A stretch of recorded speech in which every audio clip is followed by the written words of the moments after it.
जब इनके लफ्ज़ बॉलीवुड के गीतों का रूप लेते हैं तो उसमें से कई रंग निकलते हैं और सुनने वाले देखने वाले बहुत तरह के इमोशंस को महसूस करते हैं, कभी प्यार, कभी दर्द, कभी रोमांस। भाई इनसे खूबसूरत शायरी लफ्ज़ों में एहसासों को पिरोना कौन जानता है। हमारे साथ है इरशाद कामिल जो आज पीयू आए हैं अपनी ही एल्यूमनाई मीट के लिए। तो आप तकरीबन हर साल कामिल साहब इस इवेंट के लिए आते हैं, अभी भी आप अपने पीयू के साथ जुड़े रहना, अपने पुराने दिनों के साथ जुड़े रहना कितना ज़रूरी समझते हैं? बहुत ज़्यादा ज़रूरी समझता हूँ, और सच पूछे तो जो कुछ मैं लिखता हूँ वो पुराने दिनों से ही तो चुरा के लिखता हूँ। पीयू से तो बहुत सी चीज़ें आती भी हैं सबको। पीयू का मतलब बहुत ज़्यादा रिलेशन हर आदमी के, हर इंसान जो भी यहाँ से पढ़ के जाता है एक रहता है पीयू के साथ, और मेरा इस वजह से ज़्यादा रहता है क्योंकि मेरा काम लिखना है। मेरा काम फिल्मों के लिए उसी तरह के कह लीजिए एक रोमांटिक गानों पे काम करना है या सूफियाना गानों पे काम करना है, तो रोमांस पीयू से ज़्यादा और कहाँ मिलेगा आपको। कोई आप अपनी मेमोरी शेयर करना चाहेंगे? रोमांस की बात हुई है, पीयू की बात हुई है। देखिए ऐसा है कि अगर एक मेमोरी के बारे में बताऊंगा तो बाकी मेमोरीज बड़े बुरा मान जाएंगे। कोई खास वाली बता दीजिए। नहीं, ऐसा कुछ नहीं है। मतलब ये अच्छा है, बहुत ही अच्छा। मतलब जब मैं यहाँ पे था बहुत पढ़ाई भी होती थी, एक घूमना फिरना भी होता था। वो स्टूडेंट सेंटर का अपना एक चार्म रहता था। वो गांधी भवन के तालाब किनारे बैठ के अजब सी गपशप का भी मज़ा होता था। तो बहुत अच्छी यादें हैं। बिल्कुल, जो सुकून इनके गीतों में, इनके लिरिक्स में होता है, वो आई थिंक वो सुकून पीयू से ही मिला। जी, मैंने बिल्कुल कहा कि मैं जिस तरह के काम में लगा हुआ हूँ उसके लिए बार बार पीयू, मैं अक्सर ये बात करता हूँ कि मैं यहाँ से अपनी पुरानी यादों का झोला भर के ले जाता हूँ और वहाँ जाकर उनके गीत बनाता हूँ। अब वो झोला खाली हो जाता है तो मैं फिर वापस आ जाता हूँ पीयू में। बिल्कुल। अच्छा, झोले की आपने बात की, अभी आपने एक नज़मों का झोला भी खाली किया, आपने किताब लिखी है, उस किताब का किस तरह से लिखना हुआ और उसमें क्या खास होगा? एक महीना नज़मों का किताब का नाम है, और वो बहुत ही रोमानियत भरी नज़में हैं, लेकिन असलियत के आसमान में उड़ान भरती हैं। वो बिल्कुल उस तरह का रोमांस नहीं है जिस तरह का रोमांस फिल्मों में दिखाया जाता है।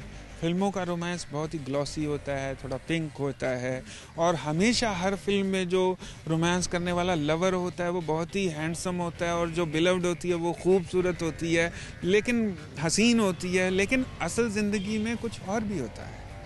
ज़रूरी नहीं है कि खूबसूरती एक पहली शर्त है मोहब्बत में। अगर ऐसा होता तो मजनू लैला पे फिदा नहीं होता। लैला बहुत ज़्यादा खूबसूरत नहीं थी, वो रंग की काली थी। तो ये आम लोगों की, आम मेरे जो नौजवान दोस्त हैं जो मेरे गाने भी पसंद करते हैं बहुत ज़्यादा, ये उनके लिए है। मेरा एक तरह से वैलेंटाइन गिफ्ट है उनको। तो नाइस। तो आप एक नज़म हमारे लिए भी, हमारे दर्शकों को भी वैलेंटाइंस अगर विश करना हो अपनी नज़म के ज़रिए। बिल्कुल बिल्कुल। तो इसमें बहुत सारी नज़में हैं, जिसमें से एक नज़म के 2-4 मैं सुना देता हूँ। मैं उसका हो भी चुका और उसे ख़बर भी नहीं, मैं उसका हो भी चुका और उसे ख़बर भी नहीं, इलाही इस खबर से बेखबर करे मुझको। तो बॉलीवुड पे आए, आपके काम पे आए, आप आजकल तमाशा के लिए इम्तियाज़ शूट कर रहे हैं दिल्ली में। उस फिल्म का किस तरह से एक्सपीरियंस जा रहा है? फिर से इम्तियाज़ जो कि आपकी फेवरेट है, या कहें आप इम्तियाज़ की फेवरेट हैं, और रणबीर कपूर के साथ रॉकस्टार के बाद फिर से काम करना, किस तरह के गाने और किस तरह का फ्लेवर होगा? ये पिक्चर तमाशा, जैसा कि नाम ही बताता है, ये बड़ी जिसे कहते हैं हल्के फुल्के अंदाज में बनी हुई पिक्चर है। जैसे रॉकस्टार थी, रॉकस्टार बहुत गहरी पिक्चर थी, बहुत इंटेंस पिक्चर थी। ये बहुत हल्की फुल्की पिक्चर है और एंजॉय के साथ ही बनाई जा रही है। और क्योंकि हर कहानी का, हर किरदार का, हर पिक्चर का एक अपना रंग होता है, तो इसमें अलग रंग के गाने हैं। इसमें आप देखिए, जैसे हमने जब लव आजकल पे काम किया था तो उसमें रोमांस भी था, उसमें हल्का फुल्का रोमांस भी था, उसमें शरारत भी थी थोड़ी सी।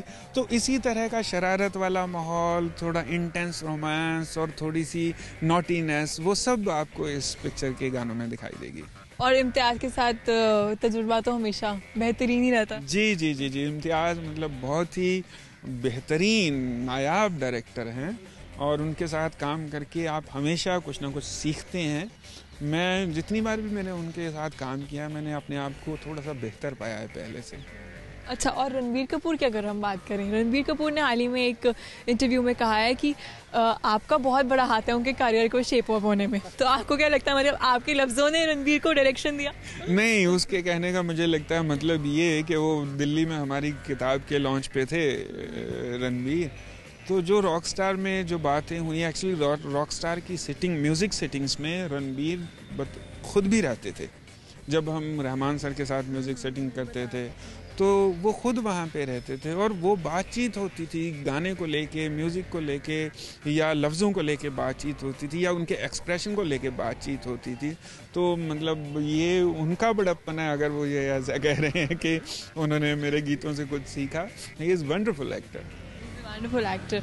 और आपकी एक और फिल्म आप काम कर रहे हैं सोनम कपूर, प्रेम रतन धन पायो, उसके बारे में बताएंगे? प्रेम रतन धन पायो सलमान खान हैं उसमें, सोनम कपूर हैं और सूरज बड़जात्या साहब डायरेक्टर हैं उसके।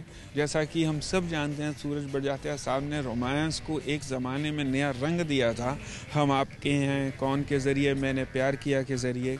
तो ये पिक्चर भी एक रोमांटिक पिक्चर है, लेकिन रोमांटिक होने के साथ साथ फैमिली पिक्चर है जो आप पूरी फैमिली के साथ बैठ के देख सकते हैं। बहुत ही प्योर रोमांस है और जो करैक्टर वो क्रिएट भी करते हैं वो बहुत ही प्योर करैक्टर क्रिएट करते हैं। तो प्रेम रतन धन पायो में एक जिसे कहते हैं फैमिली एंटरटेनर्स हम बहुत ही लंबे अरसे से मिस कर रहे हैं, तो ये उस कमी को पूरा करेगी पिक्चर। अच्छा, और आपने बॉलीवुड में कई पंजाबी लिरिक्स भी मतलब गानों को दिए हैं और पंजाबी फ्लेवर भी बहुत दिया, पर पंजाबी म्यूज़िक की अगर हम बात करें उसके बारे में आप क्या सोचते हैं? जो खासकर पंजाबी फिल्म्स में या पंजाबी एल्बम्स में देखा जाता है, उसमें कहीं ना कहीं शायरी मिसिंग लगती है आपको?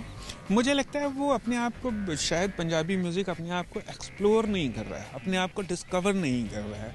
कुछ एक चीज़ें हैं, कुछ एक मुद्दे हैं जो ऑलरेडी पहले ही प्रिवेल कर रहे हैं, उन्हीं ऑलरेडी प्रिवेल्ड इश्यूज़ पे वो बार बार गीत लिखते हैं। तो किसी भी बात को बार बार जब आप कहते हैं तो वो अपना असर छोड़ देती है।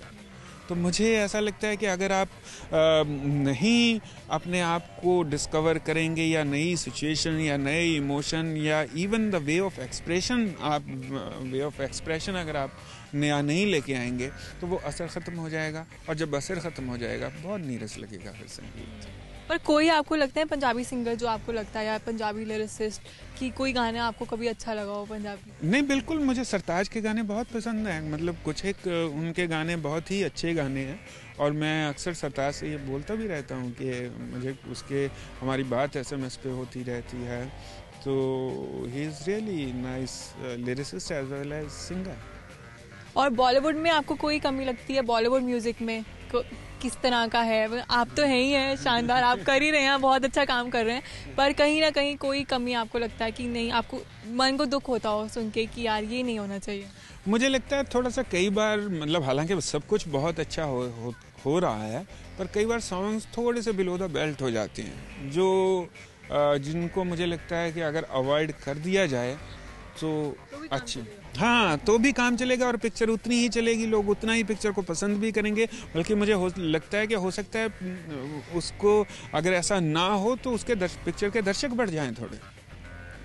हाँ, बिकॉज ज़्यादातर प्रोड्यूसर्स दर्शकों पे बात डाल देते हैं कि यार इनको पसंद ही नहीं है, हम क्या करें, ऐसे। जी, ऐसा नहीं होता, मतलब हर बार ऐसा नहीं होता, क्योंकि दर्शक, ये मैं मानता हूँ कि दर्शकों की भी बहुत ज़्यादा हिस्सेदारी रहती है, उनकी जिम्मेदारी रहती है, रिस्पॉन्सिबिलिटी रहती है।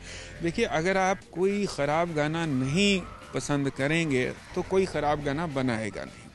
आप प्लीज़ अच्छे गाने पसंद कीजिए, अच्छी धुनें पसंद कीजिए, अच्छे बोल पसंद कीजिए, तो अपने आप समय बदल जाएगा, अपने आप अच्छे गाने बनने शुरू हो जाएंगे, अच्छा म्यूजिक बनना शुरू हो जाएगा, अच्छी फिल्में बननी शुरू हो जाएंगी। आई होप जितने भी बॉलीवुड या कहीं के भी सिंगर्स या लिरिसिस्ट हैं वो ज़रूर इनकी सलाह को माने और हमारी एंटरटेनमेंट इंडस्ट्री को और भी ज़्यादा सुकूनदायक और मेलोडी बनाएं।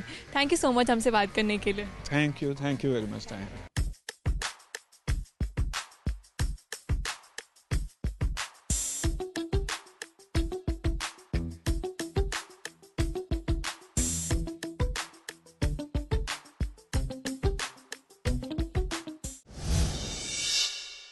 ਹੁਣ ABP ਸਾਂਝਾ ਤੁਹਾਡੇ ਸਮਾਰਟਫੋਨਸ ਵਿੱਚ ਐਂਡਰੋਇਡ ਯੂਜ਼ਰਸ ਪਲੇ ਸਟੋਰ ਵਿੱਚ ਅਤੇ ਐਪਲ ਯੂਜ਼ਰਸ ਐਪ ਸਟੋਰ ਵਿੱਚ ਜਾ ਕੇ ABP ਲਾਈਵ ਟਾਈਪ ਕਰੋ। ABP ਦੇ ਆਈਕਨ ਨੂੰ ਸਿਲੈਕਟ ਕਰੋ, ਐਪ ਨੂੰ ਇੰਸਟਾਲ ਕਰੋ, ਫਿਰ ਇਸ ਐਪ ਵਿੱਚੋਂ ABP ਨਿਊਜ਼ ਪੰਜਾਬੀ ਨੂੰ ਸਿਲੈਕਟ ਕਰੋ। ਇਸ ਤਰ੍ਹਾਂ ਪੰਜਾਬੀ ਵਿੱਚ ਜਾਣੋ ਪਲ ਪਲ ਦੀਆਂ ਨਿਊਜ਼ ਅਪਡੇਟਸ। ਤਾਂ ਹੁਣ ਚੱਲਦੇ ਫਿਰਦੇ ਕਿਤੇ ਵੀ ਕੋਈ ਵੀ ਖਬਰ ਜਾਣਨੀ ਹੋਵੇ ਤਾਂ ਡਾਊਨਲੋਡ ਕਰੋ ABP ਲਾਈਵ ਐਪ ਅਤੇ ਸਿਲੈਕਟ ਕਰੋ ABP ਨਿਊਜ਼ ਪੰਜਾਬੀ।